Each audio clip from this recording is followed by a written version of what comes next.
வாழ்க்கையில் ஏன் இந்த துன்பம் வந்து கொண்டே இருக்குது குருஜி? அது வந்து அப்படியே அடி அடி அடி அடி அடின்னு போட்டு அடிக்குது. ஏண்டா வாழ்கிறோங்கிற ஸ்டேஜுக்கு மனசு ரொம்ப பாதிக்கப்பட்டு கடவுளுக்கு கருணையே இல்லையா? ஏன்பா என்னை போட்டு இப்படி உயிர் எடுக்கிற? வாழ்க்கையில் எனக்கு மட்டும் ஏன் இவ்வளோ பிரச்சனையை கொடுக்குறேங்கிற அளவுக்கு மைண்டு போயிடுது. இது ஏன் இப்படி நடக்குது அப்படின்னு சொன்னால், ஃபஸ்ட்டு ஒன்று தெளிவாக புரிஞ்சுக்கோங்க. இந்த இயற்கை எப்படி வேலை செய்யுது அப்படின்னு சொன்னால், எப்போ ஒரு மனிதன் எப்படி இப்போ உலக சமுதாயத்துக்குன்னு ஒரு சட்டம் இருக்குதோ, இயற்கைக்குன்னு ஒரு சட்டம் இருக்குது. சுருக்கமாக சொல்லிடுறேன், இது பெரிய ஒரு விளக்கம். இப்போ எப்படி நீங்கள் வீட்டில் இருக்கிறீங்க, வீட்டுக்குன்னு ஒரு சட்டம் இருக்குது. எங்கே சாப்பிடணும், தூங்கணும், குளிக்கணும், பூஜை பண்ணணும், ட்ரெஸ் மாற்றிக்கணும், டிவி பார்க்கணும், ஒரு சட்டம் இருக்குது, எழுதப்படாத சட்டம். வெளியில் போனீங்கன்னா கார் ஓட்டிகிட்டு போகிறீங்க, வாகன சட்டம் இருக்குது. அரசியலுக்குள்ளே போகிறீங்க, அரசியல் சட்டம் இருக்குது. ஒரு தொழில் பண்ணுறீங்க, தொழிலுக்குன்னு ஒரு சட்டம் இருக்குது, ஒரு தர்மம் இருக்குது. ஸோ எந்த துறையில் நாம் ஈடுபடுறோமோ அதுக்குன்னு ஒரு சட்டத்திட்டம் இருக்குது. அந்த சட்டத்தை நம்ம ஒழுங்காக கடைப்பிடிச்சோம்னா நம்ம ஃப்ரீயாக இருக்கலாம், பிரச்சனை இல்லாமல் இருக்கலாம். இப்போ அமெரிக்காவில் ஒருத்தர் கார் ஓட்டிகிட்டு இருக்காரு 25 வருஷமாக, வலது பக்கம் ஓட்டுறாங்க. இந்தியாவுக்கு அவர் இந்தியா சட்டம் தெரியாமல் இங்கேயுமே வலது பக்கம் ஓட்டுறாரு. துன்பம் வந்துக்கிட்டே இருக்கும், ஆக்சிடெண்ட் ஆகிட்டே இருக்கும், புடக்குன்னு. ஒன்று ஆக்சிடெண்ட் ஆகும், இல்லை போலீஸ் நிறுத்தி அவர் பேரில் கேஸ் புக் பண்ணி ஜெயிலில் தூக்கி போடுவாங்க. திரும்ப வெளில வருவார், திரும்ப அவருக்கு வலது பக்கம் ஓட்டுறாரு, மறுபடியும் ஆக்சிடெண்ட் ஆகுது, மறுபடியும் ஜெயிலுக்கு போகிறாரு, இல்லை ஹாஸ்பிட்டலுக்கு போகிறாரு, திரும்ப எல்லாம் சரியாகி மறுபடியும் வர்றாரு, மறுபடியும் வலது பக்கம் ஓட்டுறாரு. இப்போ என்ன நடக்குதுன்னா, உங்களுக்கே புரிஞ்சிருக்குன்னு நினைக்கிறேன், நீங்கள் சட்டத்தை மீறுகிறீர்கள். நம்பர் 1. அமெரிக்காவில் வலது பக்கம் ஓட்டுனார் சொல்கிறார், ஏன்பா எனக்கு இந்த கஷ்டத்தை கொடுத்துக்கிட்டே இருக்கு, ஏன்பா என்னை திரும்ப என்னைய பிடிச்சி ஜெயிலில் போட்டுக்கிட்டே இருக்கிறீங்க, இன்னும் அடி விழுது, நான் ஆஸ்பத்திரியில் கிடக்கிறேன், ஏன் எனக்கு துன்பம் திரும்ப வந்துக்கிட்டே இருக்குது? அவருக்கு வந்துக்கிட்டே இருக்கும் துன்பம். எப்போ அவருக்கு துன்பம் நிற்கும்? காமன் சென்ஸ் உங்களுக்கே புரிஞ்சிருக்கும். என்னைக்கு அவர் இந்தியாவில் நான் இந்த சட்டத்தை நான் மீறுறேன், இங்கே சட்டம் கொஞ்சம் வேறு மாதிரி இருக்குது அப்படின்னு அவர் என்னைக்கு புரிஞ்சு அவர் வலது பக்கம் ஓட்டுறதை நிறுத்திட்டு இடது பக்கம் என்னைக்கு ஓட்டுறாரோ இன்னைக்கு இவருக்கு பிரச்சனை முடிச்சு போச்சு. அப்போ நல்லா புரிஞ்சுக்கோங்க, உங்களுக்கு பிரச்சனை ஒரு தடவை வருதுன்னா அங்கே ஒரு சட்ட மீறல் இருக்குது. பாயிண்ட். திரும்ப நீங்கள் அந்த தப்பை பண்ணுறீங்க அப்படின்னா தொடர்ந்து சட்ட மீறல் நடந்து கொண்டே போகுது. உங்களுக்கு ஒரு தண்டனை கொடுக்குறாங்க. தண்டனை கொடுக்கறது எதுக்காக கொடுக்குறாங்கன்னா, தம்பி நீ தப்பு பண்ணுறப்பா, சட்டத்தை மீறுறப்பா, திரும்ப இந்த தப்பை பண்ணாத அப்படின்னு நமக்கு உணர்த்துறதுக்காக அந்த தண்டனையை கொடுக்குறார்கள். ஆனால் தண்டனையை நான் அனுபவிச்சுட்டு நான் மறுபடியும் அதே தப்பை பண்ணுறேன். அப்போ துன்பம் மறுபடியும் எனக்கு வரும். இதைத்தாங்க வாழ்க்கையிலையும் நடக்குது.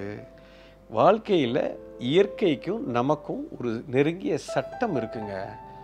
அந்த சட்ட மீறலில் நம்ம ஒரு தடவை போகிறோன்னா ஒரு துன்பம் வரும். துன்பம் வருதுன்னா கடவுள் இயற்கை அதை கடவுள்னு சொல்லலாம், என்ன வேணால் பேர் வச்சுக்கோங்க.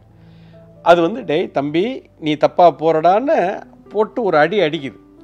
அடித்த உடனே டப்புன்னு முழிச்சுக்கணும். ஓஹோ நான் ஏதோ ஒரு தப்பு பண்ணுறேன், அப்போ என்னன்னு நான் விழிப்பாயி அதை கவனிக்கணும். இப்போ எனக்கு அடிபட்டுருச்சு, அடிபட்டவொடனே ஏன்டா அப்படி அடிபடுதுன்னு மறுபடியும் அதே தப்பை நான் பண்ணக்கூடாது.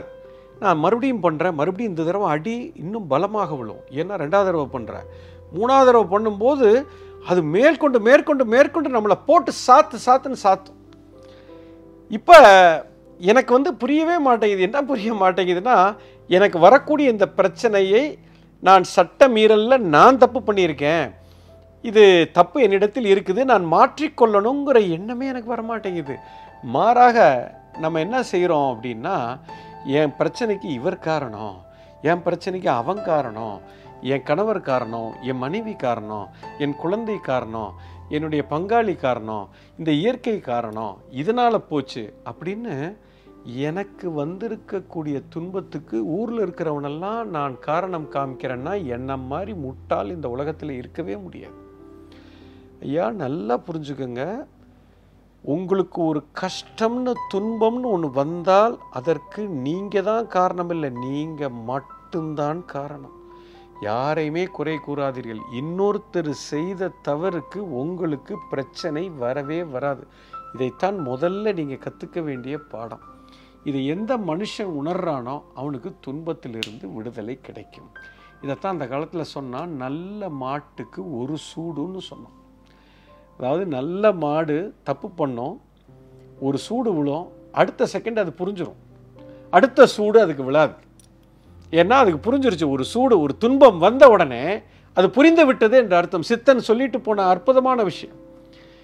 இப்போ திரும்ப திரும்ப எனக்கு சூடு விழுந்துக்கிட்டே இருக்கு, துன்பம் வந்துக்கிட்டே இருக்குன்னா அப்போ நான் கெட்ட மாடு, திருந்த மாட்டேங்கிறேன், தப்பை வெளியில் தேடுறேன், வெளியில் தேடி பிரயோஜனம் இல்லை, தப்பு நம்மகிட்ட இருக்கு. இயற்கையில் எல்லாமே அப்படியே ப்ரெசிஷனாக போகுதுங்க, தப்பே நீங்கள் கண்டுபிடிக்க முடியாது. பூமி 24 மணி நேரம் அப்படியே அணு பிசகாமல் சுற்றுது, இரவு வருது பகல் வரும். பூமி சூரியனை 365 நாளில் சுற்றி வரும், அணு பிசகாமல் அந்த ஆர்பிட்டில் சுற்றும். அமாவாசை வரும், பௌர்ணமி வரும், சம்மர் வரும், கோடைக்காலம் வரும், வின்டர் வரும், குளிர்காலம் வரும், காலங்கள் கரெக்டாக போகும், ஏகாதசி வரும், எல்லாம் தெளிவாக நடக்குது. இயற்கையில் நீங்கள் எந்த குறையும் கண்டுபிடிக்க முடியாது. அப்படி இருக்கும்போது என் வாழ்க்கையில் எனக்கு ஏற்படக்கூடிய துன்பத்துக்கு மட்டும் எப்படி இன்னொருத்தன் காரணமாக இருக்க முடியும்? வாய்ப்பே இல்லைங்க. முதல்ல இந்த ஞானத்தை புரிந்து கொள்ளுங்க. இதை ஒருத்தன் புரிஞ்சு, இதைத்தான் நம்ம வகுப்பில் கற்றுக் கொடுக்குறோம். இதை எப்படின்னு அந்த புரிதலை அனுபவபூர்ணமாக ஒருத்தனுக்கு புரிஞ்சிருச்சு அப்படின்னு சொன்னால் அதுக்கப்புறம் வாழ்க்கை தப்பாக போகிறதுக்கு வாய்ப்பே இல்லை. ஸோ ஒரு துன்பம் வந்தால் அது என்னுடைய தவறு, நான் எங்கேயோ செய்திருக்கிறேன்னு அந்த ப்ராப்ளத்தை நீங்கள் பார்த்துட்டாலே 90% நீங்கள் சொல்யூஷனுக்கு வந்துட்டீங்கன்னு அர்த்தம். ப்ராப்ளத்தை ஐடென்டிஃபை பண்ணிட்டீங்கன்னா சொல்யூஷன் இஸ் தேர். பட் ப்ராப்ளமே எங்கிட்ட இல்லை, அது வெளியில் இருக்குது அப்படின்னா துன்பம் வந்து கொண்டே இருக்கும். இவ்வளோதாங்க பாயிண்ட். You understand? இதில் ரொம்ப அற்புதமாக நம்ம ரஜினிகாந்த் சூப்பர் ஸ்டார் ஒரு டயலாகில் சொல்லுவார், ஒரு படத்தில் கடவுள் நல்லவர்களை சோதிச்சுக்கிட்டே இருப்பான், அதாவது துன்பத்தை கொடுத்துக்கிட்டே இருப்பான், ஆனால் கைவிட மாட்டான் அப்படின்னு சொல்லுவார். அப்படின்னா இறைவனின் குறுக்கீடு. நான் எப்போவுமே சொல்வேன், இந்த துன்பம் அப்படிங்கிறது இறைவனோட குறுக்கீடு. திருந்து மாறிக்கோ மாறிக்கோ மாறிக்கோன்னு நம்மளை அதிலிருந்து வெளியில் எடுக்கிறதுக்கு அவர் கொடுத்துக்கிட்டே இருக்கார். ஆனால் கெட்டவங்களுக்கு நிறைய கொடுத்துருவார், துன்பமே வராது, பெரிய பிரச்சனையில் போய் சிக்க போகிறான்னு அர்த்தம். இது சாதாரண டயலாக் இல்லைங்க, மிகப்பெரிய உண்மை. அது இதுக்கு பின்னாடி மிகப்பெரிய உண்மை இருக்குது.